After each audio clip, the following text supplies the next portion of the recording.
Hello, everybody. Welcome back to the Schmozone. It's episode 13, lucky number 13, April 28th. I'm Dave Schmulenson, a.k.a. the Schmo. My co-host is... Helen Yee Sports. We're back in business, Helen. We are. You mentioned it is our, I guess, lucky number 13th episode, but a lot to talk about today, and some stuff makes it kind of feel, at least to me, like it's Friday the 13th, if you know what I'm talking about. We're just going to dive right into it because I love talking extracurricular things. There's UFO stuff out now. The Pentagon finally admits UFOs. They declassified 3 videos. They released it yesterday, and my mind is racing. But it's kind of funny to me because not the UFOs and the aliens, by the way, but I'll talk more about that in a minute. But the fact that I remember a few weeks ago, you were talking to me about aliens or UFOs and are they real? Because you believe in them, right? Yeah, well, I when it comes to aliens, I don't necessarily consider it that it has to be a human-like structure. We put the ET hat on and we put big heads, fingers, legs, the eyes and everything like that. But guess what? There's over 5 million organisms on planet Earth, and we're here for survival of the fittest. What makes us human? Completely bipedal, complex brains, opposable thumbs here. We can't assume that aliens or forensic intelligence has the same humanistic features. It could be something else from a different planet that got here. But look, when you look at those videos and you look at everything that's been put on the internet throughout time, you can see this amazing technology that travels in different speeds, goes in different directions, that none of our top U.S. or worldwide fighter pilots have ever seen before. And that's freaking amazing. And then me being a nerd as a kid and going to space camp and just reading this stuff religiously since I was a curious young kid, like, obviously, we're not alone, in my opinion. Like, you'd be naive to think that there isn't other planets that have other life forms there. And it's just a fascinating time when we're all in lockdown. No one knows what the hell's going on with this coronavirus stuff. That and people already scared shitless. Yeah. That the government finally admits to this. Like, what the heck was going on in New Mexico in 1947? You know, and what happened? I think about in the Phoenix Lights in 1997. That V-shaped light structure, was that military testing or is that UFO stuff? There are now so many more questions that need to be answered. But don't you think it's interesting that they're releasing these videos now? I know. Everyone's already scared, and we're all on lockdown. Like, what is the purpose? What's the intent? Is it a distraction? Who knows? I have no idea. I think time will tell, but I wonder what they look like, right? Not the UFO thing, but these so-called aliens. And I'll give it to you one more. It could be multiple species of aliens or forensic intelligence. I mean, yeah, we're humans. Yeah, we're black, yellow, orange, green, white, whatever. We're different colors, right? But we're all human beings. This is the survival of the fittest. This is the dominant organism here on Earth, but on a different planet, there could be multiple organisms that are working in unison together. So which planet do they fly from? Well, something that's not in our solar system. From the intelligence that we know, there's no life.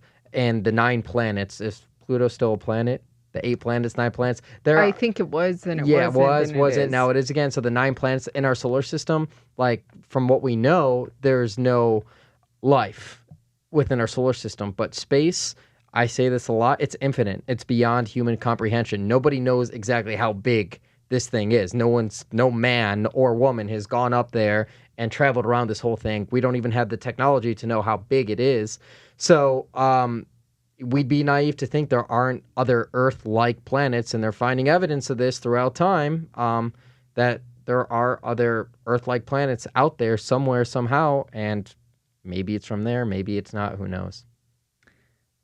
Yeah, this is definitely interesting. And I was never someone who thought too much about aliens and other organisms, but this is really making me question a lot of things. It's a big 180 from the Michael Jordan documentary that we got into last episode. Speaking It of the is. Michael Jordan documentary, thoughts and feels, we'll quickly go over that for episodes 3 and 4. Dennis Rodman, Phil Jackson. Yeah, Dennis Rodman, someone else who I think is one of a kind, right? I think we can all agree on that. I'm definitely very entertained by those episodes so far. And yeah, Michael Jordan continues to impress me, just his whole mentality that we've discussed the last episode, just of his must win mentality. And some of those stories that he was telling are definitely very interesting, like when Rodman went to Vegas. And have to give a shout out to Carmen Electra. I've interviewed her before, but I must say she looks amazing. Did she look as good when you interviewed her as she did in that video and then what we saw of her before? She basically looks the same, literally. And I interviewed her back in, was it 2015 or 16? It was at the World MMA Awards on the red carpet. I remember she was obviously like much shorter than me. Everyone is, or almost every person is, right? Me being 5'10", female wise, but I am taller than you by a little bit. yeah, like an inch. Okay. Ish. But yeah, so she was very, very beautiful. I just remember when I was interviewing her, like, oh wow, like she literally looks like when you see her on TV, she's like flawless. Yeah. Like airbrush. And I wonder what she looked like in that bedroom when Michael Jordan knocked on the door to ply Dennis Rodman out of the room so he can hop into practice. But I did hear for him letting Rodman go to Las Vegas, there was also another reason, right? Wasn't it because Michael Jordan was going to Vegas too, or he wanted to, or? Well, Michael Jordan always went to Las Vegas. Michael Yeah. Jordan always gambled, but Michael Jordan wouldn't go to Las Vegas during the playoffs. Well, I know, but... Missing out in practice and that kind of opportunity. But no, I think what Jordan ultimately, and what you're getting at is, you need to allow Dennis Rodman and his antics to blossom. In order to get the best out of Dennis Rodman on the court, you need to let the off the court things happen. You need to let his sanity happen. You need to let him vent. You need to let him to have those sins, to drink, to party. To have that balance for him. Yes. Because it works for him. Yeah, there's no other player like him in the NBA. Yeah, and that just kind of made me think how, back in, I don't know, middle school, high school, there used to be these people that would always sleep in class. But then they always got A+ on all those tests. And I'm like, what? Like me staying awake, I can't even get a B, right? But it's just what works for different people. A stroke of genius. And I guess Phil Jackson could really relate to him. They're both weird guys. They're both talking about their different beliefs. They're both out there. They can relate to each other. But my overall thoughts, wrapping up on the Jordan documentary and what we've seen so far, it's the authenticity. And you want to tie it back to the UFO stuff that we just talked about and leaked. People want to see authenticity. And we're getting that out of Michael Jordan. You're seeing the real drama, the real hatred that the Bulls had with the 80s bad boys Pistons, with Isaiah Thomas, with Bill Laimbeer. You can see the real vitriol, the hatred. Till this day. Till this day. Yeah, it's still there. And it's authentic. And you could see that real relationship with Rodman and Pippen. They weren't all best buds when they're off the court. No, but they all had a common goal. They understood that winning took precedent over all else. They brought it in practice when they showed up. And they certainly brought it on game day.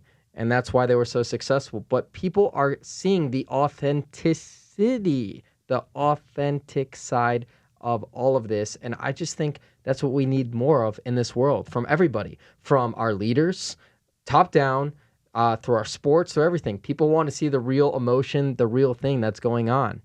Exactly. I agree 1,000,000%. And I think when people see that authentic side of someone, that draws them more to the person, whether it's a good authentic or, you know, some an authentic side they may or may not agree with. But sometimes I feel because you know how, especially now, even in the social media age, how people are very quick to judge and write comments or whatnot. I feel maybe that's why some people may not feel that comfortable showing their authentic side. Yeah, no, it's true. And now the challenge I have with authenticity and being a character and doing things in a quarantine environment, Zoom conference to do interviews now, it's like, look, I play this character. I created this character to really show authenticity through breaking down the barriers, getting the athlete and the subject, the person I'm interviewing, to show the real emotion and get that out of them. But when we're doing this through Skype or doing this through Zoom conference and I'm not physically there, I can't feel their body language. I Yeah. can't really get a good uh, hold on that individual to, what they're going through in that mind, how I can pivot and transition just based off of the body reads I'm able to get. And Zoom conference, you're just going to have to go on a whim and kind of go on more of an objective. And it's not the same. It really isn't. I agree again. It really isn't the same at all. But I feel you've done a great job with it. And it's also interesting because I know a few episodes back, we did a show together where you were the Schmo. And I know we've done some skits in the past, for example, with Henry Cejudo and whatnot.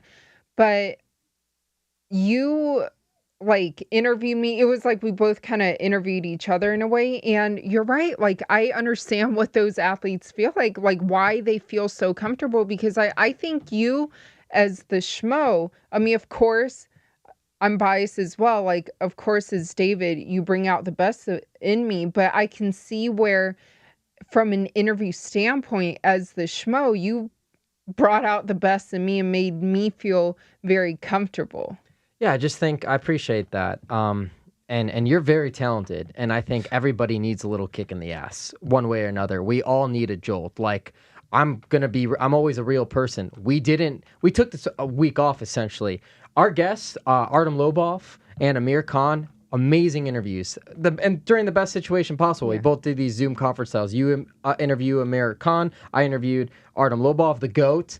But we sat on this for a week. And why? Because we're human. And, look, whether we released it last week or this week, it's not going to make a difference. I'm still going to ask the same goofy questions, and I'm going Yeah. to be my own person. You're going to be your own person. That's what makes us unique journalists. It's like, look, we're focused on us and how can we be better every single day to be the best at our craft. We're not worried about what other people are doing. We're worried about what we're doing and how we can be better.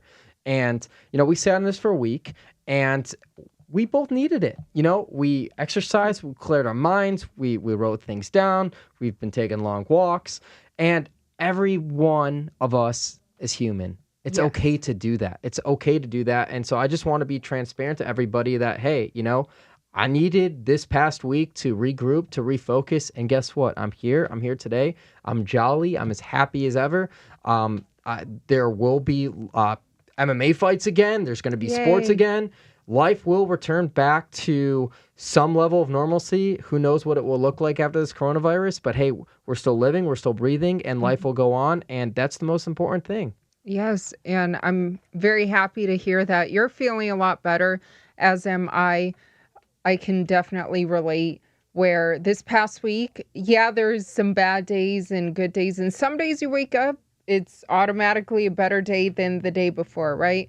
And that's what we all strive for as well, where, like you said, I mean, that the self-improvement, the 1% improvement each and every day. And you also mentioned working out hard and pushing me hard, which you really have, because I'll admit too, it hasn't been an easy process trying to get back into swimming to compete again. I mean, I'm going to be very honest, like, it is not an easy process. And a lot of people have been asking me, well, how's your journey going so far, getting back into the pool? I mean, step A, it's a long process. I have to get back into elite athlete shape. I can't just be in junior varsity shape or regular. Like if I want to be the best, I got to train like it. And you've been pushing me really hard.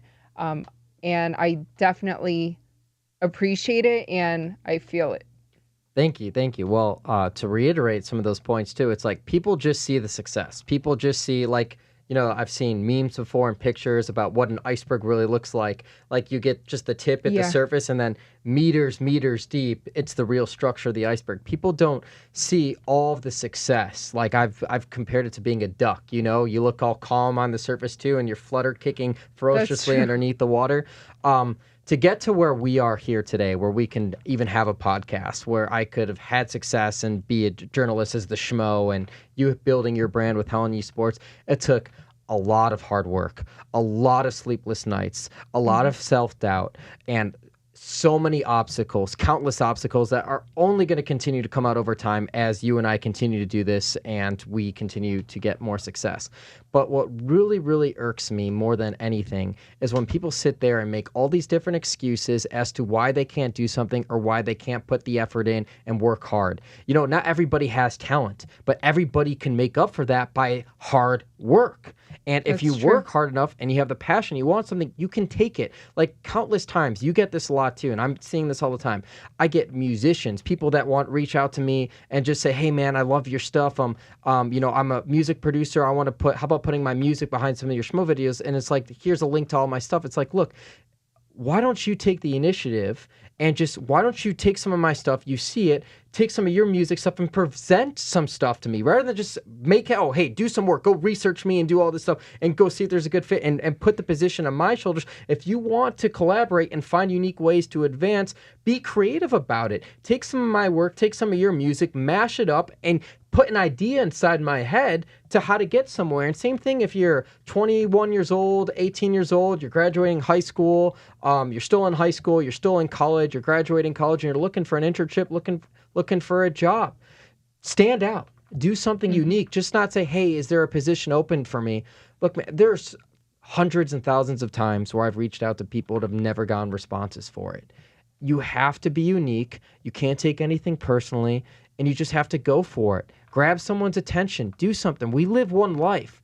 Why do you have to go and live yours by the structure that someone else created for you? Very well said. Mic drop. But I agree. And I think even like for me, years ago when I created Eyes on the Game, my show, literally no one gave me a chance. And this very small internet radio show that asked me to be their like sports reporter, the producer said I sucked, I was terrible, so they didn't want me on it anymore. And basically I was a cocktail waitress at the time, saved up all my tips and created my own show. I mean, if no one's going to give me that opportunity. So I was like working, I think I mentioned this in a past episode, working graveyard shifts and then trying to pursue sports during the day. But yeah, like you said, I mean, if no one is giving you a chance, then create your own opportunity. And where there is will, there's always a way. Yeah, I mean, just look at what we just saw last week, the virtual NFL draft. Now, I don't know him personally, but there's a guy, DJ Daniel Jeremiah. I think he does the NFL Network, Move the Sticks. He does a podcast himself. Talented writer, talented guy. He was never doing the NFL draft stuff like 5-10 years ago. No one knew who he was. But he continued to work at his craft, and here we are in a global pandemic. I'm not sure if I remembered seeing him there last year doing a lot of draft stuff. I think this year for sure, if it wasn't his first year, this was his most prominent role during the NFL draft stuff, and it was a virtual draft. The NFL didn't, say, we can't be in studio, these huge $100,000, $1 million production studios. We're not in person. We can't not have the NFL draft. We can't do it. No, they pivoted. They moved forward, and you saw a guy like DJ, Daniel Jeremiah, step up, right place, opportunity meets those who are prepared. True. He got in there, and this guy was providing some of the most insight, some of the best analyst stuff. He was there all 3 days for the virtual NFL draft, and that is a tribute to his hard work, his perseverance, showing up and doing stuff. So I don't know this guy, but here I am on the Schmozone giving him some kudos. What did you think of the NFL draft? I thought for the situation and circumstance, it was pretty remarkable. It shows you where technology is to this day and age, that people literally on different screens in their homes can do all these different things. I'm not going to talk about how cringeworthy Roger Goodell is in his basement, and Yeah, how he messed up a few times. you could just tell when he's literally staring at a screen and reading from something. You can tell he botched so many words, so many names. He's not a TV guy, but you can tell he performs better when he's in more of a production live atmosphere than he is in his basement. I thought you were going to say about the cringeworthy, the girlfriend situation. Oh. There were a few of them. Oh, the girlfriends taking the limelight. Oh, that's great stuff. And then the best part about it is you got to The look at the moms. moms. Exactly. Look at the mom's eyes. That reads it all. You got to think to yourself, this woman's not going to be here 5 years from now. If the mom doesn't approve of them when they're getting drafted before the millions even come in, what's she going to think of them when the millions are in the bank account? True, or maybe they showed their true colors during that time. Everybody's thirsty for that money. What can I say? It is what it is. Yeah. So, on the Schmozone today, the Schmo got to interview the GOAT, Artem Lobov. Only fitting to interview the GOAT after we had Paulie Malignaggi together in a Skype Zoom conference. I think it was episode 11. So it was only fitting to have Artem on talking about the potential boxing match with him. And the intriguing part about interviewing Artem, I even sensed him being quarantined and locked up, that he was kind of getting that cabin fever. He was feeling confused, not knowing what the heck's going on. And it was great talking to him. I really wish the first time we did an interview together, the Schmo and the Pro with him, it would be in person. But at least we got that photo together when he was with Conor McGregor, that January 16th fight against Cowboy Cerrone here in Vegas. Got to meet him in person. But great talking to him, and great, finally, I'm surprised no journalist really got this out there. When Artem really embraced being the GOAT, and I always thought that was fitting because here we are talking about Michael Jordan, the documentary, my GOAT, the GOAT. We have two GOATs. You got Artem, you got MJ. 3 goats and the Schmo. It's the Schmote. That's the closest thing I'll hear to. The Schmote is fine. No GOAT. The Schmote. I don't believe in that. All I do is wake up every day, talk sports, and make people laugh. It's just an easy thing to do. But your Schmo stash is growing. It's becoming a lot more prominent now. I love it. It's slow and steady. It's only taken 5-6 weeks at least, but yeah, we'll keep it until we get the right sponsor to shave this thing off. Hint, hint, hint, wink, wink, for a future episode. But how about we play some Artem Lobov, the GOAT? Love it. Let's do it. Travis, hit that up. This is the Schmo with the Pro, a man who needs no introduction, cyber style, Zoom conference style. Artem Lobov, how we doing? I'm good, Schmo. Thank you so much for having me on the show. I've heard a lot about you. I had an opportunity to meet you in Vegas before, but never been on your show, so it's good to finally make an appearance. Listen, in the Schmo's perfect world, we'd be doing this in person. It sucks we have to do this cyberly first, but we did get to meet you in Vegas. It was great seeing you in the flesh. We got a photo together, and I'm fortunate enough to have your time right now.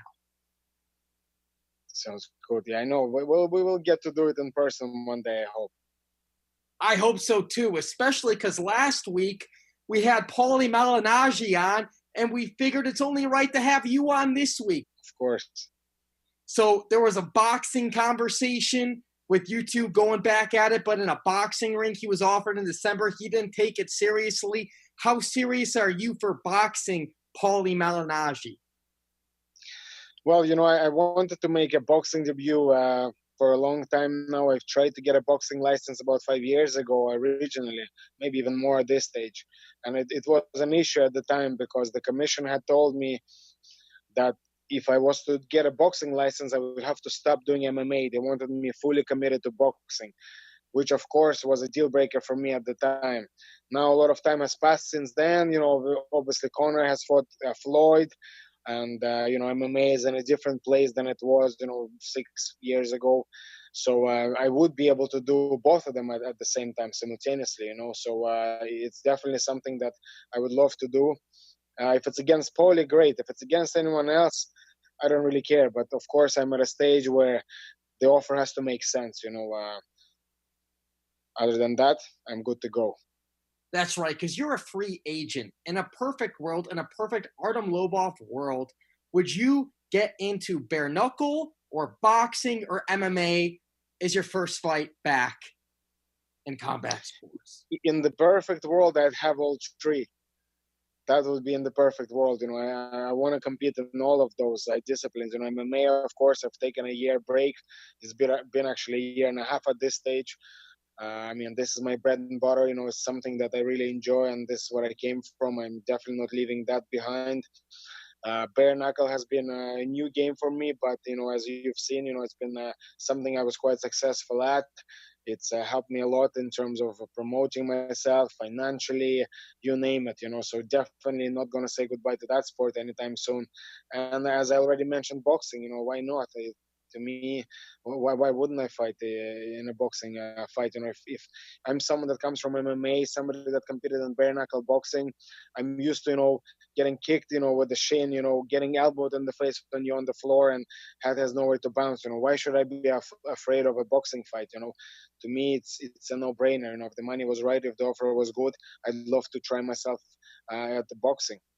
So it comes down to the offer for where you would fight first of all those three disciplines.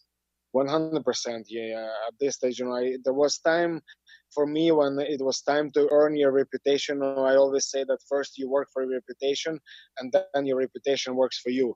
So for me, that time has passed. Back in the day, I used to take fights on 4-hour notice, a day notice, week notice, for no money at all against really, really tough guys that promoters were struggling to match or find fighters to fight them, and I did it for almost no money at all.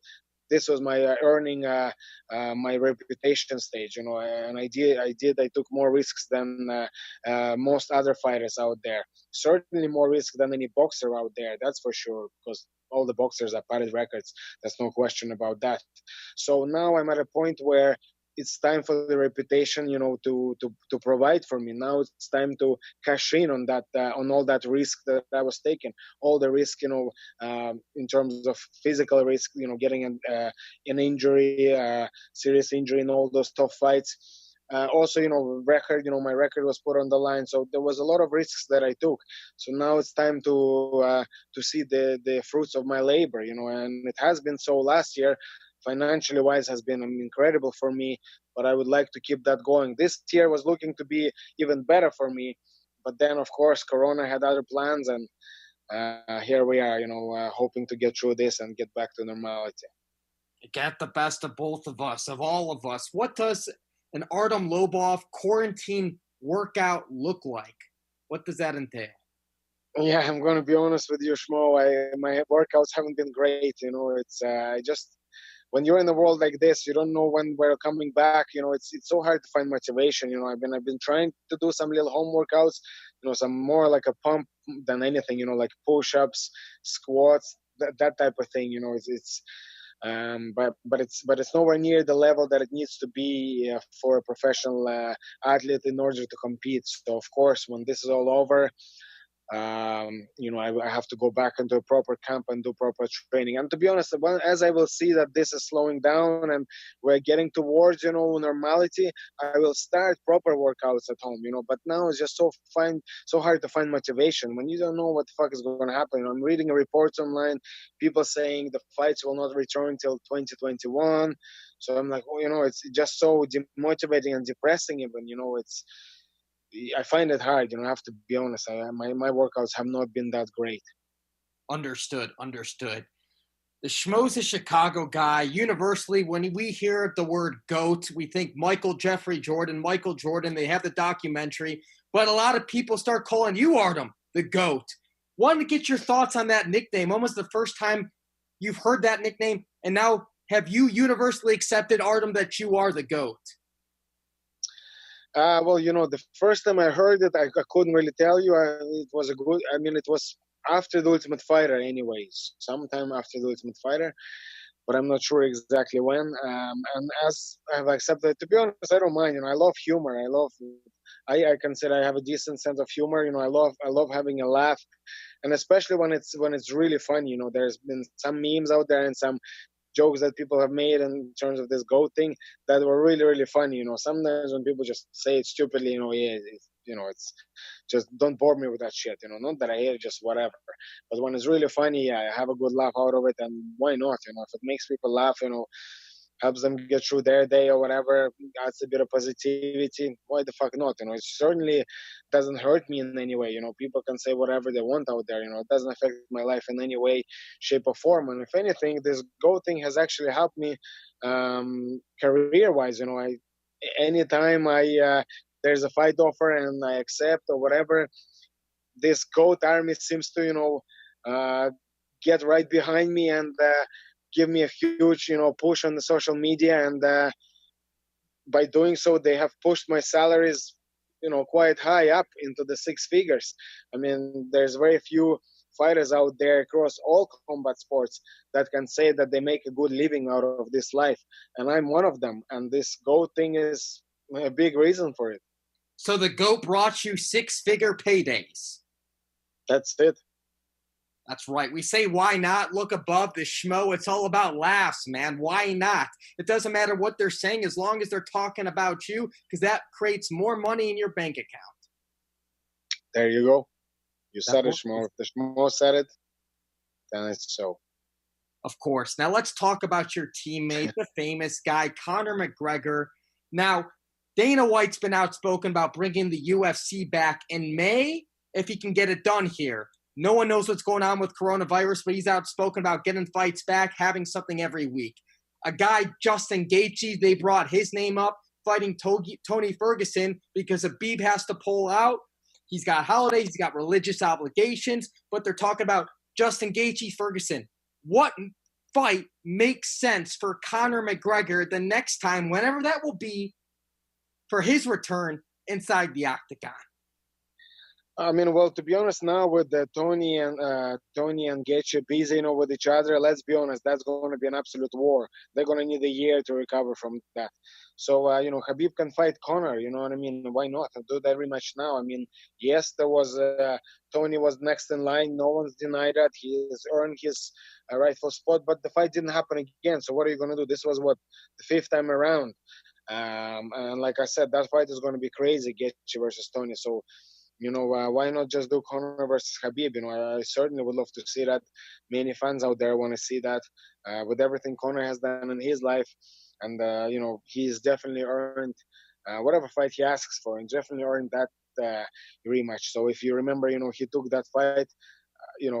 After being away from MMA for a very long time. I mean, he had a boxing fight before that fight with Khabib.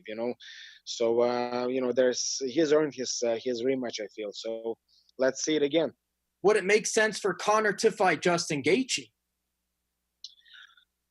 Well, to be honest, when it's Conor, all his fights are great. When has Conor ever been in a boring fight? So no matter who he fights, it's going to be amazing. No matter who he fights, it's going to be watched by everyone. Like, those are just the facts. The numbers don't lie. Every time he's fought, it's been a new record after a new record.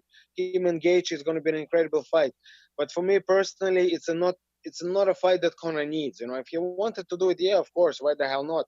But in terms of legacy and financial security and everything else, not that, Conor is already financially secure, but even just to kind of add that good money fight, to me, it's do Khabib rematch and do a Mayweather rematch. And that's it. Those two, win those two, that sets you up financially, that sets you up legacy-wise.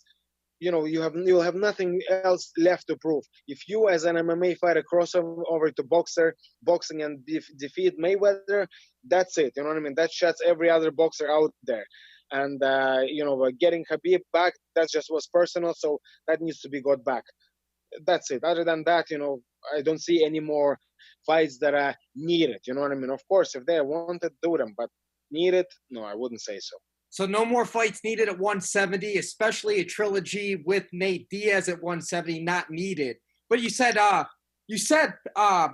Mayweather. What about Pacquiao? Manny Pacquiao would be a great fight of boxing too. You can't rule that out.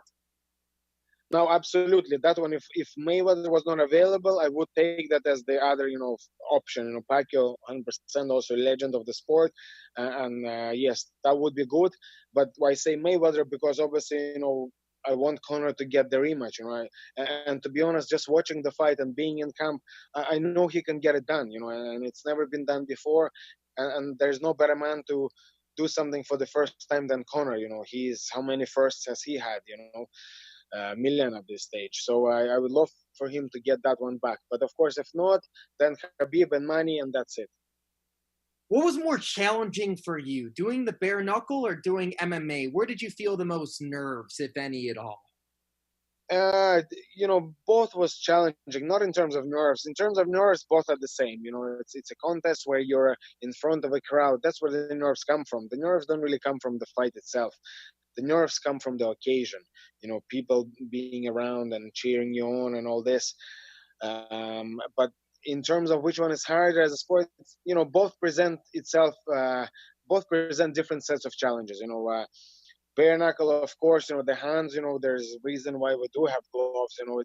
It's extremely really painful on your hands. It's a very, very fast sport. It's only 2-minute rounds and only 5 of them. So you're literally, it feels like being in a blender. You get put into this blender, switched on, you get minced in there, and then you take a minute breather and you have to go back into the blender again. But MMA, of course, is extremely difficult sport as well. There's so many aspects to MMA. There's wrestling, there's grappling, there's cage wrestling. There's the striking, and not just striking. There's boxing, K1. All of them combined. There's just so many aspects to it. So yeah, both are very difficult. To me, I don't really like comparing those kind of things. They're just different, and there's good about each of them, and there's bad about each of them. So I just love them both. Circling back to what we opened up with, Paulie, would he be the most likely opponent in a boxing ring? Because he kind of brushed it off about that offer in December. Do you think it can get done? You boxing, Paulie? I'm sure if the offer was right, it could get done easily. I'm sure Paulie would take it, and I 100% would take it, as I have done with every single fight in my career. So yeah, you just need to find the right promoter for it, and I feel there's definitely interest. I mean, look, when we fought in bare knuckle, the world was watching. People were talking about it. You saw at press conferences, you saw top MMA journalists there. You saw top boxing journalists there. How many MMA guys can say that at their press conference they had a boxing journalist, and how many boxing guys can say that at their press conference they had a top MMA journalist? Very, very few. It happened to me. I was there. I've done that. So to me, the interest is certainly there. It's just finding the right promoter and that would pay the right money. Let's just call a spade a spade. It's about money. This is. If there was the right finances behind this, it could get done easily. Absolutely. We'll get you out of here on this. What's one thing you want to accomplish in your combat sports career before you hang it up when it's all said and done? Yeah, I mean, for now, right now, my goal is to also compete in boxing. I have done bare knuckle, I have done MMA already, and as it goes, I've fought in the top bare knuckle promotion. I know there was only one, but it is a fact. There's other ones popping up now, but Valor Bare Knuckle tried. The Schmo was actually the sports behind the scenes interviewer for Valor Bare Knuckle, Ken Shamrock. They didn't get the funding for the second one, though. So there you go. So, I fought for the biggest bare knuckle promotion. I have fought for the biggest MMA promotion. I have done the Ultimate Fighter, and not just done it. I'm one of the 3 guys that got all knockouts on the season. I was in the final. I fought for UFC. I was main event for UFC. I was co-main event UFC. So now for me, it's time to go boxing as well. I've achieved a lot in bare knuckle already, a lot in MMA. Now it's time to conquer another sport. And boxing it is. It's on my radar. Let's do it. Who else has done that trifecta before? I don't know. I don't think there has been. Or maybe there has been, but I don't know. But none of them were the GOAT. Exactly, and not on my level anyway. You know what I mean? It's one thing, showing up and taking a little quiet fight here and there. It's a different story when you're doing main events against 2-time world boxing champions, when you're doing main events in the UFC, when you're in the final of the Ultimate Fighter. Those are very hard things to achieve, and very, very few people can say that they have them as their achievements, and I'm one of those lucky few. So yeah, let's do boxing now. It's the big leagues. That's why you're the pro. Exactly. And that's why you're the Schmo. And I'm the Schmo. This is Zoom conference, the Schmo and the pro. We appreciate your time. We're out. Thank you so much, Schmo. Artem really is a good sport. He really is. He's the GOAT. You know, bare knuckle boxing, or bare knuckle fighting, boxing, and MMA. Yeah, the triple threat. And I love how he embraced it and embraces being the GOAT now. Yeah, and what I found fascinating through that, and I was really picking at him with Conor McGregor's next opponent, because, you know, I've been outspoken saying I really want to see Conor fight Justin Gaethje. And again, that was before stepping in for Khabib and Tony, just assuming the fifth time would be the charm, not knowing it's the sixth. But, you know, it's interesting that Artem said, like, really the only two fights in terms of legacy that Conor McGregor should do, if he even wants the fight, it should be Floyd Mayweather for boxing, and it should be Khabib rematch in MMA. No Justin Gaethje. My only question is, when he mentioned Floyd Mayweather in boxing, he would only mention it as in Conor rematching Floyd and beating him, or because, you know. Oh, well, yeah, the assumption is that Conor fights him again, he's going to win. He will beat Floyd Mayweather. That would be the only way to redeem himself. That's the consensus. It's obviously the payday's there, but the consensus is if Conor could rematch Floyd again, the result would be different. That's the consensus in the Conor McGregor fight camp. Okay. Yeah. So I thought that was just you know, his insight in on that is always going to be appreciated, because he's been there for him. He's been there for him for the past few years, for a long, long time. True. Well, Paulie Malignaggi's been there for him too. Yeah. For that camp. That's actually, it's funny, just reflecting on those moments. It's crazy to think that it's already been coming up, 4 years ago? Not 4 years since the fight, because the fight was 2017? 17. Well, it's already coming on 3 years ago, but 4 years ago, when Mayweather, Floyd Sr., his dad, told me, it was actually in May at the Nevada Boxing Hall of Fame on the red carpet, that he told me his son was coming out of retirement to fight an MMA fighter. And I said, is it Conor McGregor? And then we got the fight a year later. And Helen had her first viral Schmoment. I did, but I have to admit, I was like, oh my gosh, because it all kind of blew up so fast. And then I remember, like, Fox Sports, Undisputed, Skip and Shannon, they picked up my interviews, and then like TMZ, like it just went crazy. And I'm like, oh my gosh. And I've told you, and I've mentioned on the show too, when I first started the on-camera interviews in 2016, from kind of branching off from my radio show, it was to still overcome my shyness and trying to speak better and improve myself, right? So then when all that happened, I was like, oh my gosh, like, you know, I'm breaking out in sweats. Yeah, you've come a long way. And now here we are. We are doing quarantine-style podcasts. There is a fight next week. Yeah, you mentioned Justin Gaethje. I was going to bring that up. Justin UFC coming to Jacksonville. How about that? May 9th, and then they got something else midweek, and then another one May 16th. So what would it be, May 9th, May 13th, May 16th? That should bring some hope back to the people. Yeah, it makes me really happy to hear that. And I know there obviously is debates, whatever, off the scene, but you and I, we've talked about this a few episodes prior in regards to our stance, obviously, on this topic. So I still stand by it. Yeah. And we don't know what it's going to look like. We don't know how it will look, but Helen and the Schmo will continue to cover UFC and MMA. Don't know what that's going to exactly look like or entail, but we will figure it out, and we'll promise we'll make it as entertaining as possible. But that's what makes the UFC so powerful, is that they're able to pivot and move on, and other fighters take note of it in different sports. And boxing in particular, one of them, you recently interviewed Amir Khan, and we're taking a great clip, about a 5-minute clip from that interview, that you had with King Khan, Amir Khan, the 2004 Olympic silver medalist, the welterweight.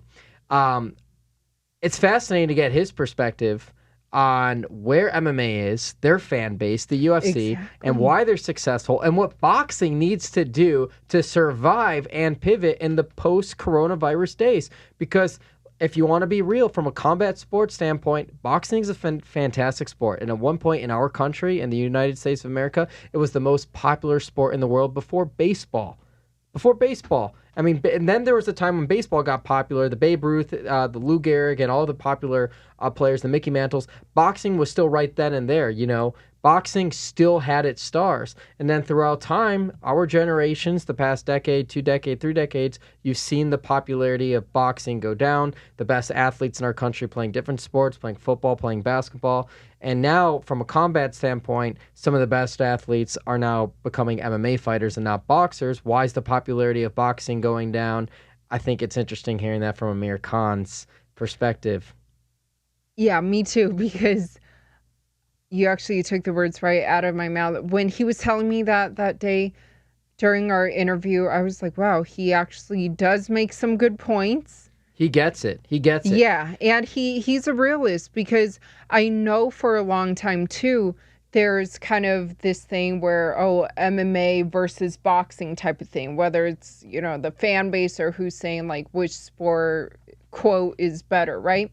But I like that Amir Khan really kept it real in his points, and also on where UFC, where MMA stands versus where boxing is, and how boxing can improve after this pandemic. Whether it's Muay Thai, whether it's jiu-jitsu, you know, grappling, wrestling, MMA, boxing, fight fans want to see the best fighters fight the best fighters. Going back to the point earlier in the podcast on authenticity.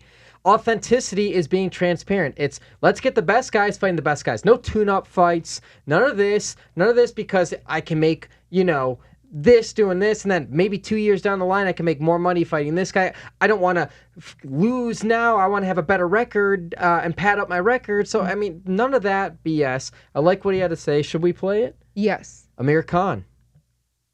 Where do you think the boxing landscape will be like when things can return to normalcy? See, I mean, it can go 2 ways, where a lot of these fighters are going to be like, we need tune-up fights because we've been out for such a long time. And then that's going to destroy the sport a little bit because people want to see them in big fights. Now, whereas then UFC are going to do probably shows, and they'll probably put the best versus the best on, and they'll attract all the audience. What boxing has to do, in my opinion, is put on big fights. You know, take that risk and say, for example, like I'm talking about fights like a Crawford and a Spence fight. You know what I mean? If that straight after this coronavirus lockdown, if they was to introduce some big fights, that would be one. I think they should. Canelo and Golovkin rematch could be in the second one. So they have to put the big fights in, so that way the fans engage with boxing. And then I think this is a good chance for boxing either to get back to the top again and be the number one fighting sport. Yeah. Because MMA did take over, UFC did take over. Or if they don't take these big risky fights and these fights so soon, then they might lose all that fan base yet again, as we have lost boxing fans, you know, to MMA and other sports. But it's just because the fights that the fans want to see are not really happening, and especially now with this pandemic period, I think fans want to see big fights. Yeah. And if we was to give them big fights straight away, I think they'll want to stick with us all the way then. But speaking of big fights, I know recently you spoke to Coogan of IFL TV, and you mentioned, you know, like someone you would love to fight, obviously Manny Pacquiao, a big fight. What do you think should be next for him, though? Because I know you mentioned you first want that tune-up fight. Well, yeah. Look, to be honest with you, if it was a Manny Pacquiao fight, look, and we both agreed, I think we'd be able to take that fight without a tune-up fight. See, look, we are both professionals now, and we've been in the game a very long time with experience and everything, so we can go straight into a big fight. There's been time where I've taken off 2 years and come back and had a tough fight. And so we always keep ourselves busy in the gym anyway. See, it comes to a state at this level, we don't really need trainers to always put in our head, this is what we need to do. We can do it ourselves because we've been in the game for such a long time. But for me to come back and go straight into a hard fight straight away, I think, look, depending if it's the right name, why not? Look, Manny Pacquiao fight, for example, is not going to come every day. So if that name was put to me to come back from this pandemic and let's do the Pacquiao fight, I would not say no to it. Where do you think you present the biggest challenge for him? The thing with Manny Pacquiao, look, it's a great storyline, first of all, because we used to be sparring partners. We trained together. We must have done about 200-300 rounds of sparring. We had some great sparring sessions. Look, you can never compare a sparring session to a fight. I understand that. You know, we know a lot about each other. You know, we're both quick fighters. We're quite similar fighters, movement, speed. I do really well against southpaw. So, I mean, look, I think it is a good fight because I think it'll be exciting. And I think with me being very confident in, you know, I think the speed, see, with Manny, normally he's a quicker guy. In this fight against Manny Pacquiao, if I was to fight him, I'd be the quicker guy. Power, you know, I've got the power as well to stand up to his. And the main thing is, I think, is the size. See, a lot of these people that fight Manny Pacquiao, normally Manny overwhelms me with his speed. But with me, he won't overwhelm me with his speed because obviously I've got my own speed. But at the same time, I've got the size behind it as well with the power. So I think it'll make a good matchup and a lot of skill as well, you know, having that boxing brain as well. But Manny's a great champion. Not going to ever talk bad about him. I think he's one of the best out there that we've ever had. But to be in the same ring as a great legend like him would be amazing. And to fight him would be amazing. So if that fight happens, it happens, and I think it would make a big fight, and also it'll create a lot of numbers on pay-per-view, for example, because it's a fight that people would love to see. Yeah. Amir Khan, Manny Pacquiao. What do you think of that matchup? Just bring in a Fight Island. Have everybody fight there on Fight Island. Amir Khan, Manny Pacquiao. I would see that. I'd love to see that.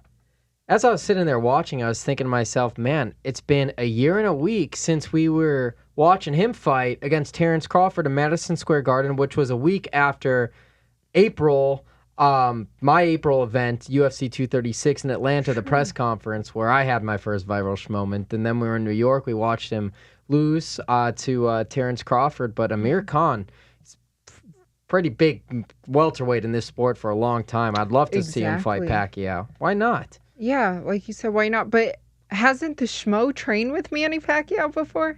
Manny Pacquiao, yes. You have some Pac-Man stories. Pac-Man's got the biggest freaking calves I have ever seen for a man of his stature. He's like, what, 5'7", 5'8"? This guy is quick, and he's pushing, he's 40 or 41, and he can move like he's 25. He can get to places, and his hands are freaking fast. The way he still hits mitts with Freddie Roach. I've been with them in Wildcard Boxing for some private workout sessions, and Manny Pacquiao goes hard and goes after it, and he's got fast hands, and he's entertaining. Amir Khan has fast hands. They're both quick guys. It's fireworks when those two would get into a ring together. Has he taught you anything when you train with him? You know, I've done some sit-ups and some core work with Manny Pacquiao. I've done the 2-mile run with him from his house. I've been to his house, broke bread with Manny Pacquiao and his wife and his kids. Is that another story for another day, or? Well, it was awesome. That story was great. You want to go full picture here because we brought up Michael Jordan, The Last Dance. I asked Manny Pacquiao, of course, I'm having dinner or lunch. I forgot it was lunch. I was having lunch with Manny Pacquiao, and then I interview him after. And then one of the first things I asked him, and it was the second time I've ever interviewed Manny Pacquiao, I said to him, Michael Jordan or LeBron James? And he says Michael Jordan. And I love it. He's like, he knows it. Yeah. Clip. And then I have the clip. We can post it. And then I also, and I posted it before, just so the new people that are discovered this, they could see that I've had that in the Schmo's repertoire, the Schmo's past. But I also asked him about facing Floyd Mayweather in a game of charity basketball. I do remember and you they were say all that. for it. So I've all been for this charity stuff, whether it's grappling or basketball. It doesn't matter. I'm all for charity sports. I'm all for it. Yeah, I know. I mean, but sometimes it is hard when you're the one that's all for it, and a possible opponent doesn't want to do it. You always need a viable dance partner. You need someone that brings the fireworks with you when you meet in there, whether it's an octagon, a cage, a ring, a basketball court. You need a viable opponent. You need a viable person that you're going up against. So we're just waiting for the right one to step up to the plate. It hasn't happened, but inevitably it will. You'll see this guy, the Schmo or Dave, active into something. Be more entertaining if it's the Schmo. I don't think it's as fun if I do it. It's not as fun for me. I'm going to be honest. It's not. Well, regardless who it is, it'll definitely be entertaining. And I do know you are training very hard right now. So you'll be in shape for sure. You already are in shape. I don't know what I'm training. I'm working out hard. I rediscovered those P90X DVDs I had since 2004, playing it on your Xbox. Who knew they worked? MVP of our quarantine is those P90X DVDs. You want to talk about a guy with energy? Tony Horton. Shout out to him. He's a legend. He's probably like 65 right now, and he's in amazing shape. Actually, I know he is because I was watching his YouTube videos recently. He's still in great shape. He's still got it. That guy's, his energy's amazing. Just watch those DVDs. He's just, Aberbrax, 5, 4, 3, 2, and 1, and go. Come on, bring it up. Come on, Audra. You got me, Jerry? This guy, he's all over the place. Talking to the camera people, talking to the people as he's making them engage their core. It's great.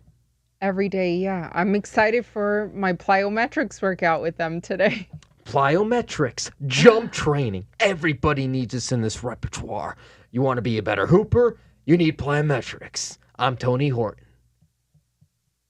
I don't know if that's even a good impression, but I was that's a great impression. Yeah. I was just thinking about the plyometrics workout I'm about to do today, and a little cloud came over my head. Oh, it's fun.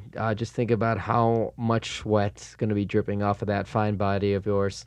Any final thoughts you have? We're actually at this thing for almost an hour. Already? Yeah, the Schmozone podcast. 3 months. Yeah, and my lucky number is the 13th, by the way. I'm born on the 13th. Yeah. I love 13. 13 is my favorite number. It's the 13th episode. And it's been 3 months complete. Yeah, and my birthday was on Friday the 13th, March 13th. The last night we actually got to go out on the strip before quarantine. My birthday, thank you very much. So, there's always some positives. That's the thing. If I can end this podcast on any note, there's always 2 ways to look at a story, the good way or the negative ways, the glass half full or half empty. Look at the positives, count your blessings. We're both breathing. We're all, if you're listening to this, you're living, you're breathing. Healthy, hopefully, have opportunity. Why not try something new? What risks do you have to take? And this is the one thing, too, that we're fortunate about is we've taken a lot of risks to get here in our careers. Yes. Us both leaving the structure of corporate America to run our own business, to become our own media entities. Obviously, we had to learn and adapt and grind, but we bet on ourselves and took chances of ourselves, and we did this pre-quarantine. How many people are going to have to do this and should do this after quarantine? That's the message I have for everybody. It's now is the time to bet on yourself, go all in, and make the most out of your life, because you can literally do and be whatever you want to be if you have the passion and you work hard, put in the work. I know it seems sluggish at times. You could be cemented, like literally feel like you're going inches, centimeters, millimeters. Some days you just stay the same, but keep thinking positively and have that forward progress. Momentum will carry itself. And if you work hard enough, if you have that drive, the ambition, the passion, it's all there, you will get there. Very well said. And I'll end on this note because basically you said things that I agree with, so I'm not going to add much to that, but I will add something that's keeping me very happy right now is thinking about some good ass pizza on Friday. Yes, Fridays are excited. Fridays are cheat day. I'm not going to say anything further than Lumonati's Pizza, deep dish pizza. We're cheating. I'm going to devour an entire pizza to myself. I know you love deep dish because you're from Chicago. I still like the pizza with the cheese on top. People might hate me for it, but it's okay. An amazing thin New York style. New York slice. I've been to Italy. I've had pizza in Italy. I've had them from all over the world. It's, different strokes for different folks, whatever your favorite is. Home is where the heart is, so I'll always relate to Chicago deep dish pizza. Some people consider it like a pie, like a lasagna. It's pizza to me. We're going to enjoy it. I know you'll love it. You've had Limonades before. We're going to have it again. It's our cheat meal. It's like our second cheat meal of all of quarantine. Love it. Oh my gosh. Yeah, being on this clean eating binge has been kind of hard. So Friday's keeping me happy. There it is. That wraps up episode 13. She's Helen Yee Sports. I'm Dave Schmulenson. We're out.